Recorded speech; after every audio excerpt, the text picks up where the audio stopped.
चलें अभी हम स्टार्ट करते हैं इसको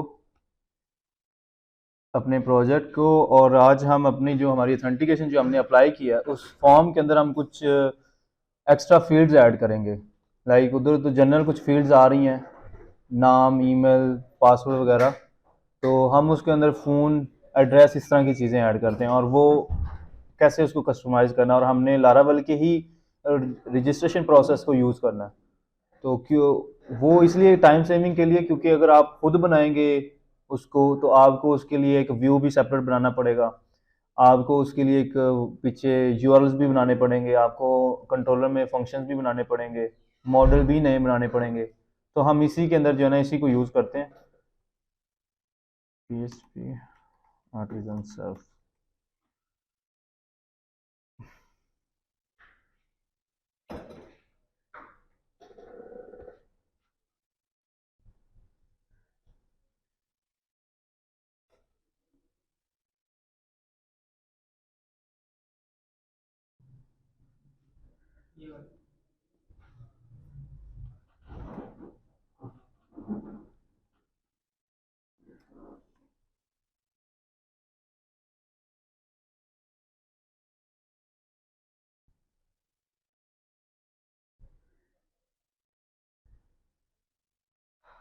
ठीक है, ये हमारे पास फॉर्म आ रहा है। सबसे पहले हम इस फॉर्म में जाएंगे कि ये फॉर्म कहाँ पर आ रहा है। तो आप सिंपल इस जो तरीका है इस फॉर्म के ऊपर जाने का, वो आप इस यूआरएल को कॉपी करेंगे ऊपर जो आपके पास आ रही है। ठीक है, वैसे तो आपको जब ऑथेंटिकेशन आप ने एक दफ़ा कर लिए ना, एक दो दफ़ा और करेंगे तो आपको ऑथेंटिकेशन के जो व्यूज़ है ना लारावेल ऑथ के, ये आपको याद हो जाएंगे। मतलब कि इस तरह से कि ये फोल्डर बना देता है अपने उस व्यूज़ के अंदर। लाइक ये इसको हम करते हैं वन, रिसोर्सेज के अंदर ऑथ व्यूज़ हैं, व्यूज़ के अंदर ऑथ का फोल्डर है, और इसी के अंदर वो बाकी ये देखें रजिस्टर का फोल्डर व्यू पड़ा हुआ है, लॉगिन का व्यू पड़ा हुआ है। तो अभी हम रजिस्टर में जा रहे हैं, सिंपल एक डायरेक्टरी है इसकी कि उस फॉर्म पे हम चले गए हैं। ठीक है, जो अभी हमारा डिस्प्ले हो रहा था, ये उसका देखें फॉर्म स्टार्ट हो रहा है। ये उसने यूआरएल पास की हुई है, ये यूआरएल उसने बाय नेम पास किया। ये भी मेथड मेथड मैंने अभी आपको बताया नहीं है, शायद लास्ट लेक्चर में बताया है इसको मैंने कि आप यूआरएल को नाम दे सकते हैं। ठीक है, मेरे ख्याल में कल किया हमने इसको डिस्कस। तो ये इसने एक यूआरएल बना के रखा हुआ है, वो वेब में आपको नहीं मिलेगा। वो उसके जो ऑथेंटिकेशन हमने इंस्टॉल किया है उसकी कोई कॉन्फ़िगरेशन फाइल में ये यूआरएल पड़ा हुआ है। ठीक है, तो उसका नाम उसने रजिस्टर रखा है, और ये जो यूआरएल है इसका उसने मेथड पोस्ट रखा है, जैसे कि हमने शुरू में जब डिस्कस किया था। राउट्स में मैं जाता हूँ, ये देखें यहाँ पर ये आप गेट लगा रहे हैं साथ। अभी तक हमने गेट की मेथड से सारे किए हैं, लेकिन जो फॉर्म हम सबमिट करते हैं ना उनके जो यूआरएल सपोर्ट करने, अगर आपने पोस्ट कर रहे हैं बेसिकली डाटा सर्वर के ऊपर, तो उनके मेथड्स आपने पोस्ट यूज़ करने हैं। यूआरएल की जो मेथड है वो पोस्ट यूज़ करना है, जिसमें इसमें इस फॉर्म में देखें तो इसमें फॉर्म का मेथड पोस्ट है, और ये जो यूआरएल है ये भी पोस्ट है। अगर ये यूआरएल गेट होता तो यहाँ पर एक एरर आना था जब हम इसको सबमिट करते। एरर ये आना था कि ये यूआरएल सपोर्ट नहीं करता, मतलब कि इस फॉर्म को। ठीक है, जो हम एक्शन परफॉर्म कर रहे हैं। अच्छा, नीचे आ जाए, ये देखें उसने अपने वो इनपुट फील्ड बनाई हुई है, नेम। ठीक है, और जिस तरह लास्ट टाइम मैंने आपको कहा था कि जो फॉर्म के ऊपर हम चीज़ें ऐड कर रहे होते हैं, इनपुट जो बना रहे होते हैं, उनको आपने नेम का एट्रीब्यूट लाजमी देना है, क्योंकि नेम के ही एट्रीब्यूट से हम इसको अपने कंट्रोलर क्लास में इसी कीवर्ड से हम इसको एक्सेस करेंगे। ठीक है, और अभी मैं आपको इसका ना एक और एट्रीब्यूट इसका इधर पड़ा हुआ है, वैल्यू ओल्ड नेम। ठीक है, ये जो वेल ये इसमें जो फंक्शन यूज़ हुआ है ना ओल्ड और इसी एट्रीब्यूट का नाम, ये बेसिकली इसलिए यूज़ हो रहा है क्योंकि यहाँ पर आप, ये मैंने नेम लिखा ना, यहाँ पर मैंने रजिस्टर किया,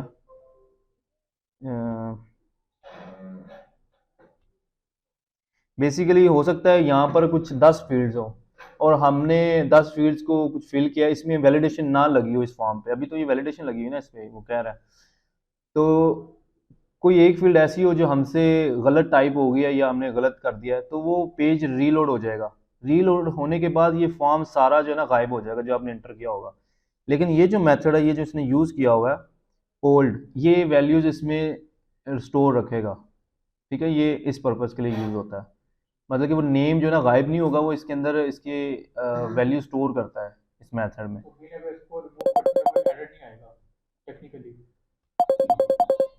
हाँ, कोई एरर नहीं आएगा मतलब, लेकिन इसमें सिर्फ इसका इशू ये होगा कि अगर आपका फॉर्म रीलोड हो जाता है ना, तो फिर वैल्यू नहीं मिलेगी आपको। मतलब कि ये देखे ना, ये मैंने लिखा हुआ है इसमें, और मैं इसको रीलोड करूंगा ना तो ये वैल्यूज़ गायब हो जाएंगी सबमिट करने के बाद, अगर रीलोड करता हूँ। सपोज ये देखिए मैंने अभी हम अपने ना डेटाबेस में आपको करके दिखाता हूँ, लोकल होस्ट। अभी हम अपनी डेटाबेस ओपन करते हैं,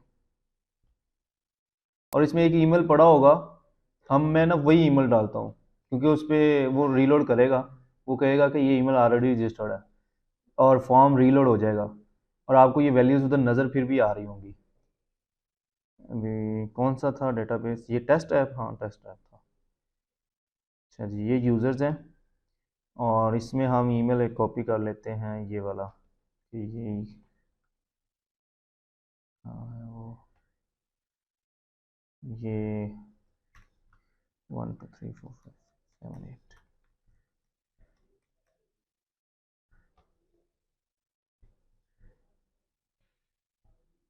ये देखो उसने नाम उधर ही रखा है, पासवर्ड, क्योंकि एक वो सिक्योरिटी के रिलेटेड, इसलिए इसको उसने सेव नहीं रखा, ये उसने रीसेट किया हुआ है, इधर उसने वो यूज़ भी नहीं किया हुआ। ठीक है, तो ये कल को मतलब कि आप फॉर्म, मतलब कि ये जो मेथड बताने का मेरा मकसद ये है कि अगर आपको कोई इनपुट फील्ड में कोई वैल्यू स्टोर रखनी है टेम्परेरी, तो आप इस मेथड को यूज़ करते हुए वो यूज़ कर सकते हैं। ठीक है, अच्छा ये फॉर्म है, इसमें अभी फॉर्म अपने कोई एक नई फील्ड बनानी है, तो इसी को मैं कॉपी कर रहा हूँ और नीचे पेस्ट कर रहा हूँ, इसका नाम मैं लिख रहा हूँ, इसका लेबल कहाँ है, सॉरी लेबल इसका ये ऊपर पड़ा, कॉपी किया।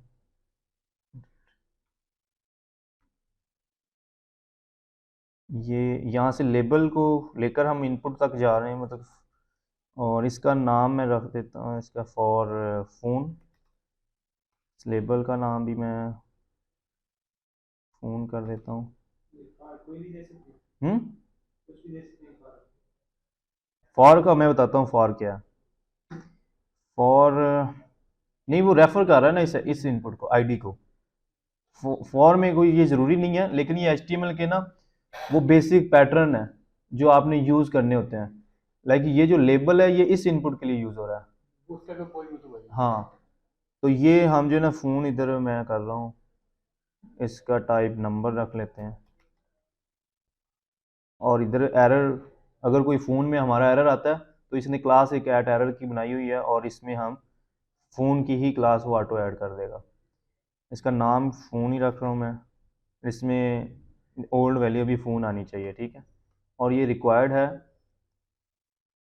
ये ऑटो कंप्लीट का, इसको मैं ख़त्म कर रहा हूँ, ऑटो फोकस भी ख़त्म कर दें। ये एचटीएमएल के एट्रीब्यूट्स हैं, ये आपने शायद फ्रंट एंड में पढ़े हाँ हैं। जी, पढ़ेंगे। ठीक है, तो ये एरर इधर फ़ोन करें, इसको मैंने सेव कर लिया। अभी मैंने सिर्फ ऊपर वाली फील्ड को नीचे प्रिंट किया है। अच्छा, यहाँ पर ना ये जो आ रही है, ये लैंग्वेज से आ रही है, इसको आप सिंपल स्ट्रिंग पास कर दें ऐसे, क्योंकि उसको वो जो लैंग्वेज पीछे उसने अपनी की हुई ना कॉन्फ़िगरेशन, उसमें ये पड़ी नहीं हुई स्ट्रिंग, तो आप ऐसे सिंपल फ़ोन लिख दें। ठीक है, ये क्योंकि आप उसको करली ब्रेसेस आ रही हैं, क्योंकि ये लैंग्वेज में पीछे डिफाइन नहीं है। जब हमने लार्वल ऑथेंटिकेशन डाउनलोड की थी ना, तो उसने अपनी जो ये लेबल्स हैं इनको भी उसने किसी कॉन्फ़िगरेशन में रखा होगा।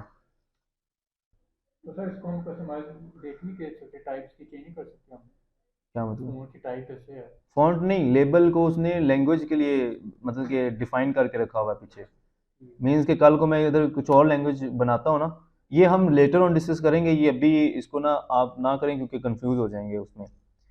ठीक है, ये लाइक इधर हम एक और लैंग्वेज करेंगे, तो ये सारे जो है ना चेंज हो जाएंगे उस लैंग्वेज में, ये लेबल सारे, और इनको पीछे डिफाइन करके रखना पड़ता है कि एक कॉन्फ़िगरेशन फाइल होगी हमारे पास उसमें। तो वो ये जो इसने हमने लारावेल इंस्टॉल किया ना, तो उसने अपने लेबल्स उसमें रखे हुए हैं, जो मैंने फ़ोन ऐड किया ये उसमें नहीं है, इससे आप इसको कस्टमाइज कर दिया इसलिए मैंने सिंपल उधर फ़ोन लिख दिया, मैंने उसका मेथड ये वाला यूज़ नहीं किया, ये वाला। ठीक है, इधर मैं अगर नेम लिखूंगा ना तो उसमें कोई इशू नहीं आएगा, क्योंकि नेम उसने ऑलरेडी उधर डिफाइन किया हुआ है। ऐसे ही समझ आ गई ना आपको। नेम भी, इसको मैंने ये देखे नेम लिखता हूँ तो इधर कोई इशू नहीं आएगा, वो सही आएगा। सॉरी, एक मिनट।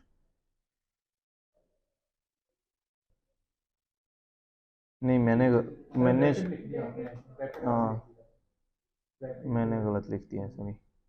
इसको फ़ोन करें।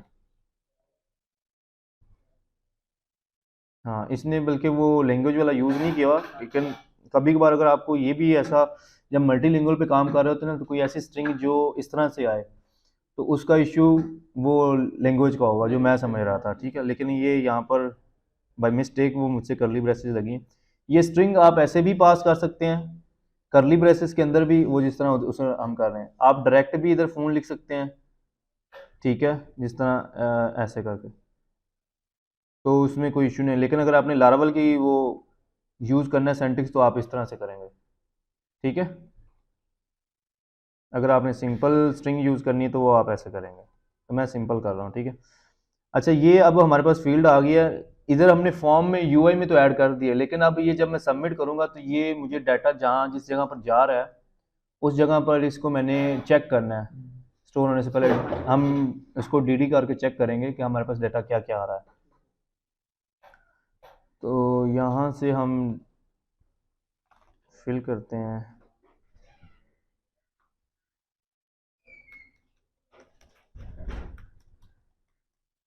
अच्छा, अभी मैं इसको सबमिट नहीं कर रहा, पहले हम चले जाते हैं इसके उस मेथड पे कि जहाँ पर ये जा रहा है, इस जगह पर ये जा रहा है। रजिस्टर, रजिस्टर यहाँ पर नहीं पड़ी हुई, हम इसके कंट्रोलर में जाते हैं। जिस तरह मैंने आपको कहा कि व्यूज़ आपको 3-4 व्यूज़ इसने मेन पे दिए हुए हैं ना, लॉगिन का, रजिस्टर का, इसी तरह इसने कंट्रोलर भी अपना बनाया हुआ है। पोस्ट का होगा। हाँ, ऑथ का इसने कंट्रोलर बनाया हुआ है, और इसमें इसने ये रजिस्टर का एक कंट्रोलर बनाया हुआ है। यहाँ पर हम जाते हैं और यहाँ पर आपने इसको चेक करें, यहाँ पर डी लगाएं, डाटा, $साइन डाटा, ये डाटा में वो सारा डाटा आ रहा है, ठीक है। यहाँ पर इसमें सेव कर रहा हूँ और मैं इसको सबमिट कर रहा हूँ। ये देखें, हमारे पास नाम भी आ गया, फ़ोन भी आ गया, ईमेल, और जो चीज़ें हमने भेजी थी वो हमारे पास आ गई। ये सही नज़र नहीं आ रहा आपको? बहुत छोटा है। नहीं, इसको थोड़ा सही करेंगे, इसको, मुझे लग ब्लर है, इसका वो फोकस करना है इसको। बस सर ठीक है, ये इससे ज़्यादा नहीं होगा, तो थोड़ा बस। थोड़ा जूम हाँ, कर बस लें, इधर ठीक है इतना। थोड़ा जूम कर लें। जूम वैसे ही छोटे हाँ, इसको थोड़ा बड़ा कर लेते जूम हैं, कर लें। आप चेक करें, अब ठीक है। ठीक है। ये हमारे पास, ये मैंने भी रिक्वेस्ट देखे ना आगे, वो उसको प्रोसेस कर रहा है, उसको वैलिडेशन कुछ उसने लगाई हुई है, ठीक है।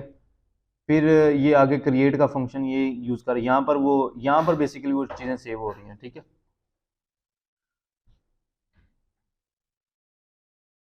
ये इधर से मैं इधर जा रहा हूँ इस फंक्शन में, यहाँ पर भी मैं कर, इसी को रीलोड कर देते हैं।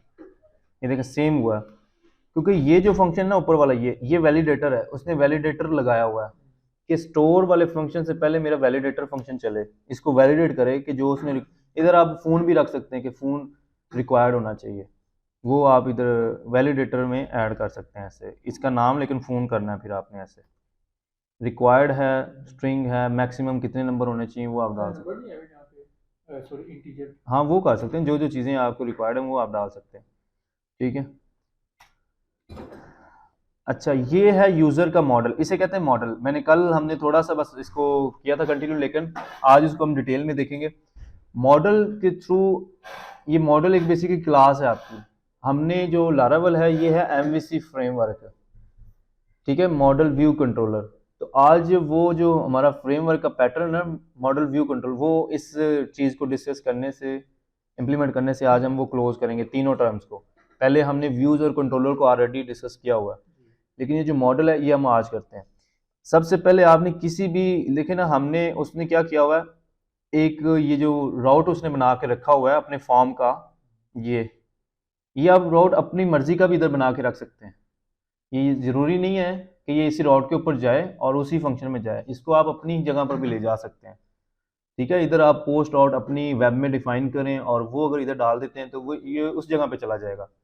मैं भी आपको करके दिखा देता हूँ ताकि आपको समझने में थोड़ी सी आसानी हो जाए। ये देखें, इसको मैं इस राउट को कॉपी कर रहा हूँ और इसको मैं ओपन रख रहा हूँ, इसको मैं प्रीफिक्स में नहीं रख रहा। ठीक है, यहाँ पर लिखते हैं कस्टम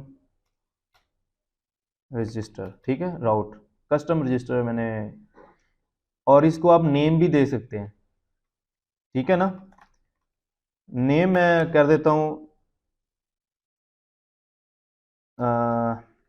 रजिस्टर यूज़र। ठीक है, नाम अपनी मर्जी का आप दे सकते हैं, और इसको किस कंट्रोलर में लेकर जाना है वो आप बता सकते हैं कि यूज़र कंट्रोलर में जाए, वहाँ पर एक रजिस्टर का मैं फंक्शन बनाता हूँ। ठीक है, अब ये मैंने सेव किया। अब ये यूज़र कंट्रोलर में हमारा रजिस्टर का कोई फंक्शन अभी पड़ा नहीं हुआ, ऐसे ही है। हम उधर जाते हैं अपने उस यूज़र कंट्रोलर में, और मतलब कि मैं आपको ना इसका वो बता रहा हूँ कि आप इसको अपनी जगह पर स्पेसिफिक फंक्शन पे ले जा सकते हैं इस फॉर्म को। ये ज़रूरी नहीं है कि वो उसी का हमने करना है, वो उस वक्त है कि अगर आपने टाइम सेव करना है, आपने उसी का फॉर्म यूज़ करना है, उसी के फंक्शन यूज़ करने हैं। तो बेस्ट प्रैक्टिस तो यही है कि उन्हीं के हम पैटर्न को यूज़ करें, उसमें अपनी चीज़ें ऐड कर लें। लेकिन क्योंकि आपने आगे काम करना है तो मैं आपको ये बता रहा हूँ कि किसी भी चीज़ को आप अपने फंक्शन पर ले जा सकते हैं। मैं इधर यूज़र कंट्रोलर में जाता हूँ, वो मेन पे हमारा बाहर पड़ा ये वाला, इसमें हम एक रजिस्टर का फंक्शन ऐड करते हैं, फंक्शन रजिस्टर। ये रिक्वेस्ट, क्योंकि आपने अगर डाटा को यहाँ पर देखना है तो आपको ये रिक्वेस्ट का साथ ऊपर यूज़ करना है यहाँ पर इसका। ठीक है, तो यहाँ पर हम डी करते हैं रिक्वेस्ट ऑल।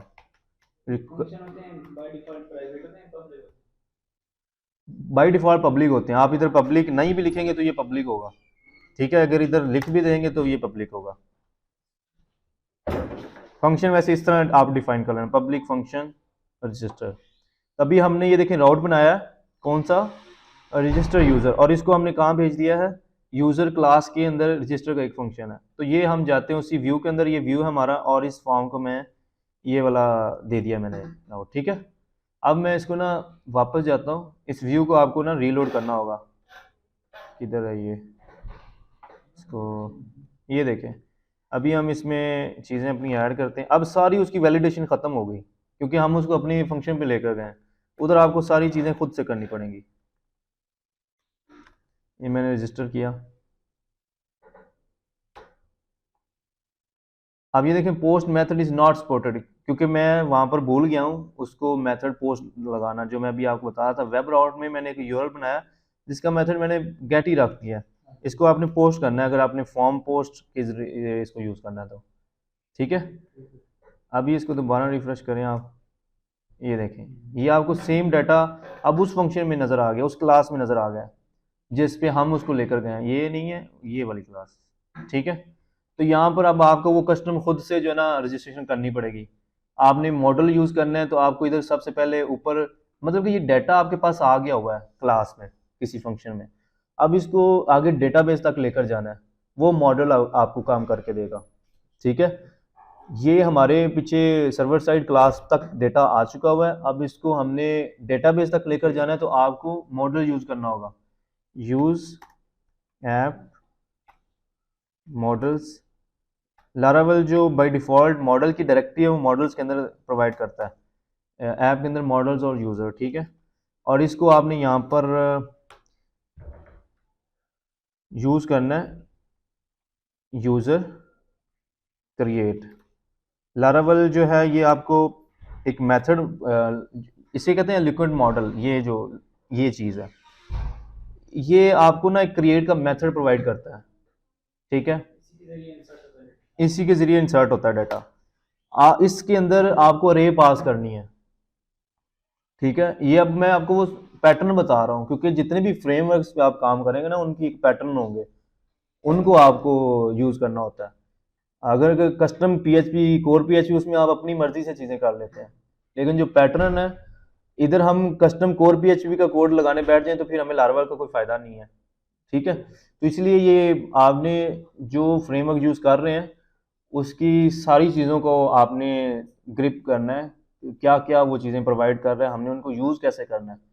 तो इसीलिए फ्रेमवर्क जो है ना वो एक टाइम सेविंग होते हैं, चीज़ें जल्दी बन जाती हैं और चेंज करना डिबग करना आसान होता है। तो यहाँ पर ये देखें, ये क्रिएट का फंक्शन ये बाय डिफॉल्ट प्रोवाइड करता है, आपने इसमें एक अरे पास करनी है। अगर आप ये रिक्वेस्ट ऑल को देखें ना, ये जो है ये भी एक अरे आ रही है, ये देखना हमने डीडी किया था ना, ये देखें अरे है। लेकिन आपको इस फंक्शन में ये जो मेथड है, ये जो यूज़र है ना, ये यूज़र ये रिप्रेजेंट कर रहा है कि ये यूज़र्स का टेबल है डेटाबेस में। ये क्या है? ये यूज़र का टेबल है, क्योंकि अगर आप इस क्लास में जाएं ना यूज़र में, अब मैं बताऊं कि ये कैसे ये बता रहा है कि मैं यूज़र्स का टेबल हूँ। बाय लारावेल जो बाय डिफ़ॉल्ट कनेक्शन बनाता है ना टेबल्स के साथ, मॉडल्स का कनेक्शन टेबल्स के साथ, डेटाबेस के टेबल के साथ। ये देखें, ये यूज़र का टेबल हमने ओपन किया हुआ है ना, ये वाला। ये आपने ध्यान से इसको समझना है। जो प्लूरल टेबल्स नेम होते हैं ना, लाइक ये यूज़र्स है, एस लगा हुआ है साथ, और आपने मॉडल का नाम यूज़र रख दिया है, लारावेल उसको ऑटो जो है ना कनेक्शन बना देता है। ठीक है। और आप अगर इधर नाम कोई कस्टम रख रहे हैं अपना, यूज़र्स टेबल रख दिया है, लेकिन उधर नाम हमारा यूज़र का ही है, तो फिर वो कनेक्शन नहीं बनाएगा इसके साथ, क्योंकि वो उसका पैटर्न है कि आप अगर उधर प्लूरल नेम रखेंगे ना टेबल के अंदर, और आप मॉडल का नाम सिंगुलर रखेंगे, तो वो कनेक्शन ऑटो बनाएगा उसका। ये इस केस में इसमें इसने ऑटो बनाया हुआ कनेक्शन, क्योंकि इसमें कोई टेबल, यहाँ पर मॉडल क्लास, मॉडल में मैं गया हूँ, ये देखिए मॉडल्स के अंदर यूज़र में गया हूँ, इधर उसने कोई बताया नहीं हुआ कि ये किस टेबल के साथ कनेक्ट है। हालांकि आप खुद भी यहाँ पर बता सकते हैं, लाइक इस तरह से, अगर आपने सपोज उधर प्लूरल नेम नहीं रखा डेटाबेस में और आप उसका कनेक्शन फिर भी इस मॉडल के साथ बनाना चाहते हैं, तो आपने ये यूज़ करना है इसकी प्रॉपर्टीज़ को, प्रोटेक्टेड टेबल इक्वल्स टू, अपने टेबल का नाम लिखना है यहाँ पर यूज़र्स। अभी तो मैंने प्लूरल लिखा हुआ है ना, तो यूज़र्स वो ऑटो भी बना रहा है, लेकिन इसको लिखेंगे नहीं तो नाम हो सकता है यूज़र्स टेबल, ऐसे हमने नाम लिखा हो डेटाबेस, ये फिर कनेक्शन बना देगा आपके कस्टम नेम के साथ। ठीक है, तो ये इस केस में है। ठीक हो गया, ये चीज़ एक आपने आज करनी है। इसके अलावा मॉडल का आगे मजीद मैं बता रहा हूँ। सबसे पहले मॉडल जो है कनेक्शन प्रोवाइड करता है आपको अपने टेबल्स के साथ, वो मैंने आपको बता दिया है। अगर तो आपके डेटाबेस में नया नाम प्लूरल है और मॉडल का नाम सिंगुलर है, तो वो ऑटो कनेक्शन बनाएगा, और अगर आप नहीं उधर प्लूरल रख रहे तो फिर आपने इधर डिफाइन करना है। ठीक है, फिर वो कनेक्शन बनेगा। सही है। अच्छा जी, आगे ये देखें, अगर हमने उस मॉडल को यूज़ करना है, अब हमने ये देखें ना डेटा आ गया हमारे पास, लेकिन अब इस डेटा को हमने किसी टेबल में स्टोर करना है, तो हमने उसके लिए सबसे पहले आपने उसका मॉडल बनाना है। सपोज ये इधर मॉडल ना होता तो हम यूज़र टेबल में नहीं जा सकते थे, मतलब कनेक्शन ही नहीं हमारा बना टेबल्स के साथ, यूजर्स टेबल के साथ। तो इसलिए ये यूज़र का जो मॉडल है ये कब बना था, जब हमने लारावेल ऑथेंटिकेशन इंस्टॉल की थी, क्योंकि उसने टेबल बनाए, उसने बनाया, तो ये ऑलरेडी उसने यूज़र का मॉडल, आप खुद भी मॉडल बना सकते हैं। कल को आप देखें, आपने बनाना होगा, अगर ई कॉमर्स की बात करें तो आपने ऑर्डर्स बनाने होंगे, कस्टमर ऑर्डर क्रिएट करते हैं, तो वो ऑर्डर्स का एक टेबल होगा पीछे, उसका एक मॉडल भी होगा, तो वो मॉडल आपने खुद बनाना है। ठीक है, उसमें बेसिक मॉडल क्रिएट करने की जो कमांड है, PHP आर्टिजन मेक मॉडल, मैं अभी आपको वो बता देता हूँ। ये टर्मिनल में हम जाते हैं, छोटी सी वो कमांड है, यहाँ पर हम देखते हैं। ये देखें, अभी हम एक कस्टम मॉडल में सिर्फ आपको बताने के लिए कि आपने कल को मॉडल और भी बनाने हैं, PHP आर्टिजन मेक मॉडल, आगे मॉडल का नाम टेस्ट मॉडल लिख रहा हूँ मैं। ठीक है, ये देखें मॉडल क्रिएटेड सक्सेसफुली, और ये मॉडल वाली डायरेक्टरी में ऑटो चला गया, ये देखें इधर आ गया टेस्ट मॉडल, और इसने खुद जो है ना इधर वो चीज़ें, एक पैटर्न उसने बना के रख दिया हुआ, क्लास उसने खुद, ये देखें टेस्ट मॉडल बना के रखती हुई है। लेकिन यहाँ पर अब इसने, अगर आपने इसको ऑटो कनेक्शन करना है तो आपको उधर टेबल बनाना पड़ेगा, टेस्ट मॉडल्स टेबल में। ठीक है, अगर ऑटो कनेक्शन करना है, उधर टेबल का नाम क्या रखना पड़ेगा, टेस्ट मॉडल्स, और अगर ऑटो उधर कोई और नाम है तो आप इधर फिर आप वो खुद से डिफाइन करें, प्रोटेक्टेड टेबल का नाम। समझ आ गई इस इधर तक? ओके, अब मॉडल को हमने यूज़ करना है, मॉडल क्रिएट करना, मॉडल के कनेक्शन टेबल्स के साथ कैसे होते हैं वो मैंने अभी आपको बता दी दो चीज़ें। अभी हम जाते हैं कि इनको आगे यूज़ कैसे करना है। ये देखें, अभी हमारे पास एग्जाम्पल है कि हमारे पास एक फॉर्म था, उसको हमने सबमिट किया, हम एक कस्टम मेथड के ऊपर लेकर आए हैं उसको। हम चाहते हैं कि यहाँ पर वो यूज़र के मॉडल में को यूज़ करते हुए हमारा ये डेटा जो है ना किसी एक टेबल में सेव हो जाएगा, जो कि यूज़र्स का टेबल है।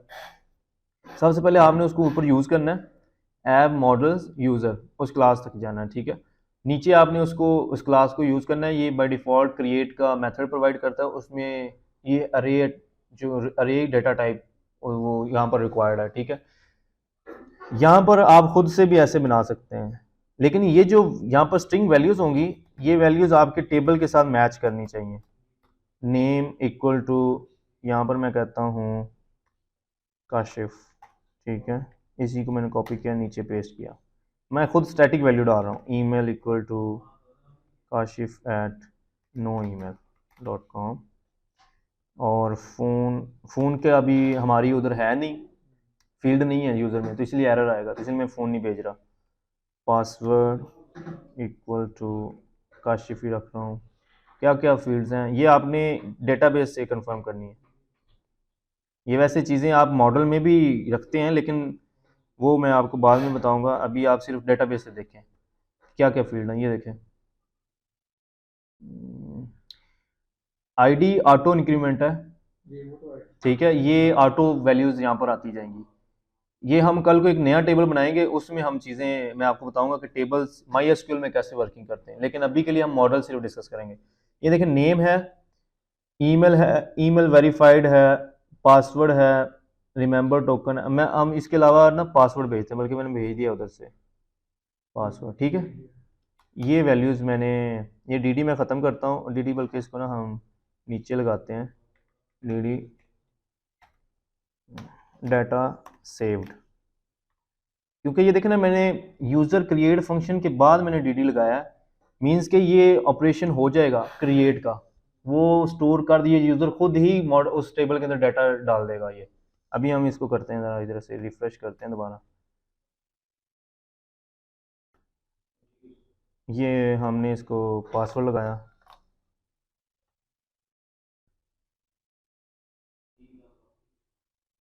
सॉरी उधर चल नहीं रहा, बंद कर दिया मैंने। टर्मिनल PHP आर्टिजन सर्फ,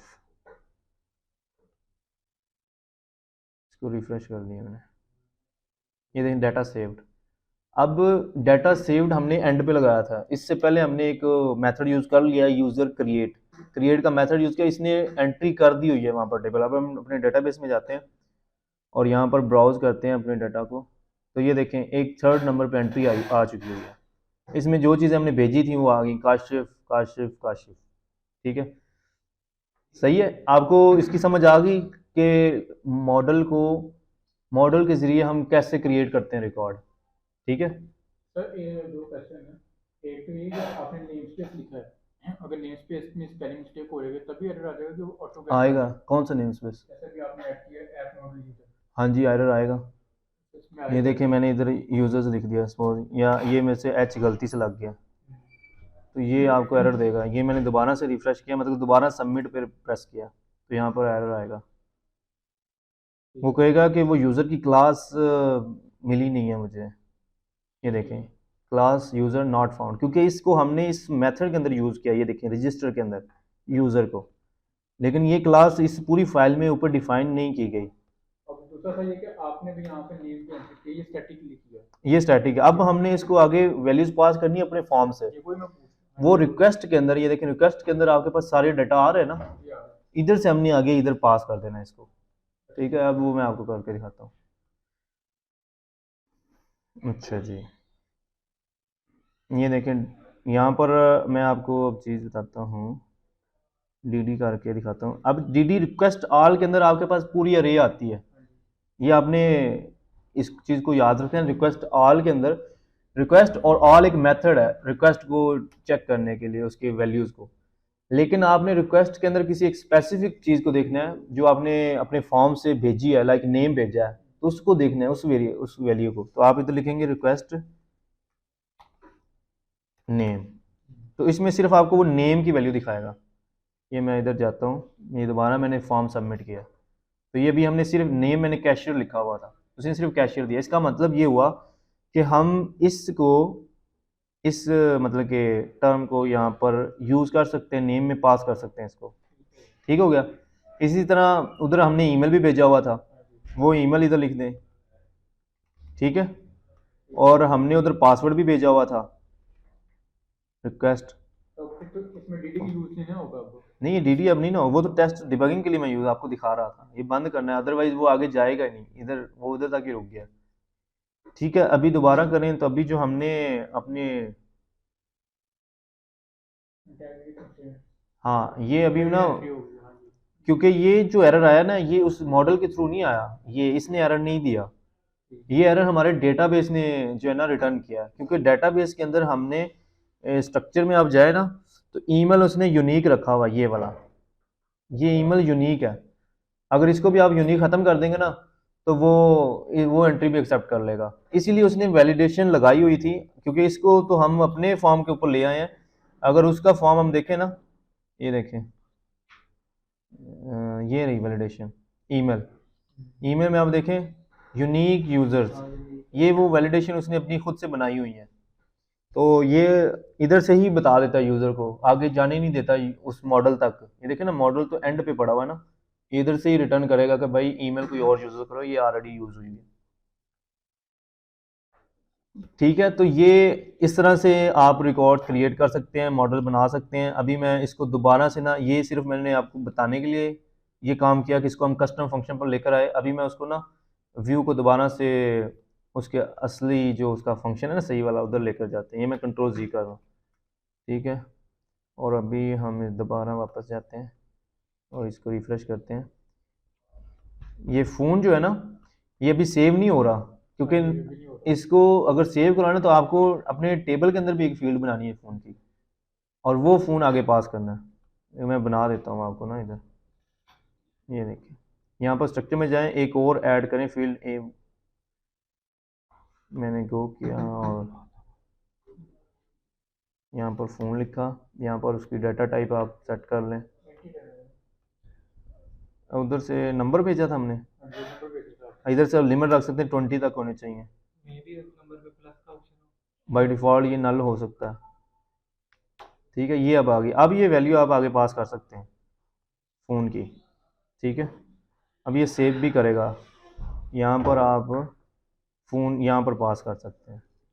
ये उसका मेथड है ना, ये मैं उसके कंट्रोलर में आ गया, उसी क्लास में आ गया। यहाँ पर आप फ़ोन लिखें, ये जो कीज़ वैल्यूज़ है ना क्रिएट के मेथड के अंदर जो अरे में है, ये आपकी उस टेबल की वैल्यू, कॉलम्स के नाम है बेसिकली, ये वाले। और ये जो फील्ड्स के नाम है जो ब्रैकेट में, कौन सा? ये फील्ड्स के नाम है जो ब्रैकेट में आ रहे हैं, कहाँ पर? ये जो है नेम, ये हाँ जी, ये वो रिक्वेस्ट वाला डेटा वाला है, data उसने इसको रिक्वेस्ट से हटाकर उसने डेटा में इसको रख लिया, ये उसका हम मेथड यूज़ कर रहे हैं ना। अच्छा, यहाँ पर मैं फ़ोन लिख दिया, ईमेल एट नो ईमेल, ये पासवर्ड लगा दिया, इसको सबमिट किया।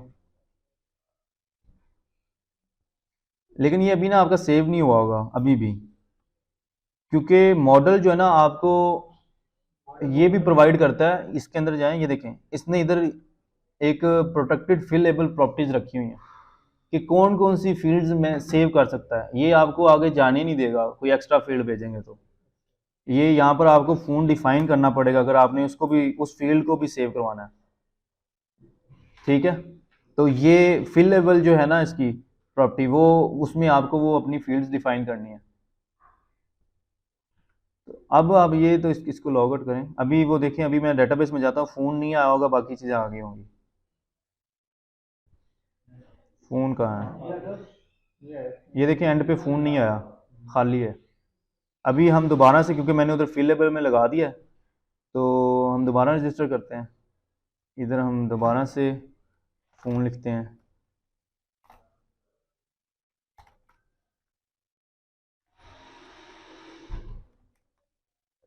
इसको हमने रजिस्टर किया, ये हो गया। अभी हम डेटाबेस में जाते हैं, इसको ब्राउज़ करते हैं, ये फ़ोन आ गया अब हमारे पास। ठीक है, तो ये कोई चीज़ ऐसी जो आपकी मॉडल में आप पास कर, कभी कभार आप ना काम जब कर रहे होते हैं ना तो आपको ये भूल जाता है कि यार मैंने इधर पास कर तो दी है वैल्यू, ये देखें इधर क्रिएट फंक्शन में, लेकिन ये सेव नहीं हो रही। आपको याद ही नहीं आता कि मैंने उधर भी जाके इसको फिलेबल में डालना है, तो आप घंटा दो इस पे ही खपते रहते हैं यार, सर्च करते रहते हैं, सेव नहीं हो रहा, ये हो रहा है, वो हो रहा है। तो इसके लिए अगर आपको मॉडल का पता होगा लारावल की क्या क्या चीज़ें, पैटर्न क्या उसके हैं, तो फिर ही आप इस चीज़ को टाइमली फिक्स करेंगे ना। ये जो नीचे लिखा हुआ है ये डेटा, हाँ, ये जो पासवर्ड है ना, पासवर्ड को ये इनक्रिप्ट कर रहा है, ये हैश सिक्योरिटी जो मतलब कि इनक्रिप्शन है ना, ये इसमें ये प्रोवाइड करता है लारावल। जितने भी पासवर्ड है ना, अगर आप डेटाबेस में पासवर्ड देखें इसका, ये देखें ये एक इनक्रिप्टेड पासवर्ड आया, ठीक नहीं है। करता मुझे ये। मतलब कि इससे आप क्या, मैंने क्या पासवर्ड लिखा था, मैंने 1 to 8 तक लिखा था। अब ये 1 to 8 कोई यूज़र अगर डेटाबेस को कहीं एक्सेस भी कर सकता है ना, तो उसको इधर से क्या नज़र आएगा, ठीक है। मतलब कि ये जो यूज़र हमने लॉग इन किया है ये वाला, हो सकता है मैं इसको एक्सेस करना चाहता हूँ, इसके डैशबोर्ड कोई चीज़ें जाके हिलाना चाहता हूँ इसकी, सबसे पहले मेरे पास पासवर्ड होना चाहिए इसका, तो पासवर्ड उसने इनक्रिप्टेड रख दिया हुआ वहाँ पर, ठीक है। अगर ओपन रखा है तो डेटाबेस एक्सेस हो जाती है किसी ना किसी सिक्योरिटी रीज़न की वजह से, तो वो पासवर्ड ओपन नज़र आएंगे तो वो तो इधर से किसी भी यूज़र के अगेंस्ट जाके लॉगिन करके उसका डेटा ख़राब कर सकता है। तो ये हैश मेक, ये हैश क्लास है एक, मेक उसमें एक फंक्शन है, और उसमें जो वैल्यू आप पास करेंगे वो उसको उसमें इनक्रिप्ट कर देगा, ठीक है। और जब हम लॉगिन करते हैं ना, जब हम लॉगिन करते हैं, नहीं वो अभी नहीं, वो हम कल करेंगे, ठीक है। कि ये हैश को ये रीड कैसे करता है लारावल, मतलब कि हम तो उधर 1 to 8 ही पासवर्ड लिख रहे होते हैं ना लॉगिन के वक्त। यहाँ अगर मैं लॉगिन पे जाता हूँ तो यहाँ पर मैं अपना ईमेल लिखूंगा, और पासवर्ड तो यूज़र को तो यही पता है मैंने 1 to 8 लिखा है, वो तो वही लिखेगा। लेकिन जब लॉगिन करता है और ये आगे हमारे क्लास में जाएगा और उधर से वो इसको रीड कैसे करता है, ये हम कल करेंगे कि वो इसको कैसे कर रहा है। वो पहले बेसिकली इसको ना इसी क्लास को यूज़ करते हुए ना डिक्रिप्ट करता है, और फिर वैल्यू सेम वही 1 to 8 उसके पास आ जाती है, मतलब कि हमारी क्लास के अंदर। तो वो फिर जो रिक्वेस्ट में आ रही होती है और वो पीछे जो पड़ी होती है वो मैच हो जाती है, तो वो फिर आगे जाने देता है उसको, ठीक है। तो अभी हमने आज मॉडल ही किया है, तो मॉडल को कुछ समझ आई आपको कि उसमें क्या मतलब कि,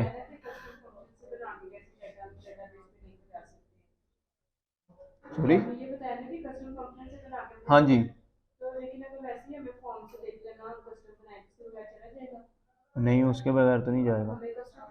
आपको हर फंक्शन, हर रिक्वेस्ट के लिए फंक्शन बनाना ही पड़ेगा, क्योंकि ये देखे ना, मैंने सबसे पहले हमने एक डिस्कस की थी बात कि आपके ऐसे फंक्शन, ऐसे व्यूज जो स्टैटिक हैं, उसको आप डायरेक्ट इधर रिटर्न कर सकते हैं। डायरेक्ट यहाँ पर रिटर्न व्यू कर दें और उसमें कोई फंक्शन काम नहीं कर रहे, मतलब कि स्टैटिक एक व्यू है। लेकिन ऐसे व्यूज जो जो मतलब कि जिनमें डाटा यूज हो रहा है, डाटा आ रहा है जा रहा है उधर व्यूज के ऊपर, तो उसके लिए आपको क्लास में लेकर जाना है उसको और उधर किसी फंक्शन से पास करना है। फंक्शन में मॉडल्स होंगे, मॉडल्स में डाटा, क्योंकि मॉडल्स डाटा होता है ना, डाटाबेस से कनेक्ट होता है, उनमें वो डाटा होगा, तो हम उधर से वर्किंग फिर करते हैं। तो इसीलिए आपको ज़्यादातर काम बैकएंड का यही होता है, तो डाटा तो वो डाटा के बगैर तो हम नहीं करते काम।